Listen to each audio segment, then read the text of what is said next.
رب السماوات والأرض وما بينهما فاعبده واصطبر لعبادته هل تعلم له سميا ويقول الإنسان أإذا ما مت لسوف أخرج حيا أولا يذكر الإنسان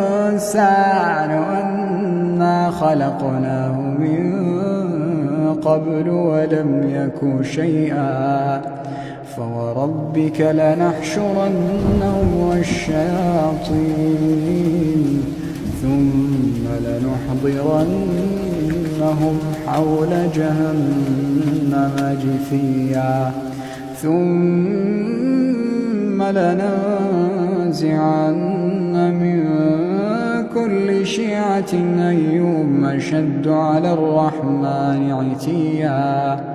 ثم لنحن أعلم بالذين هم أولى بها صليا وإن منكم إلا واردها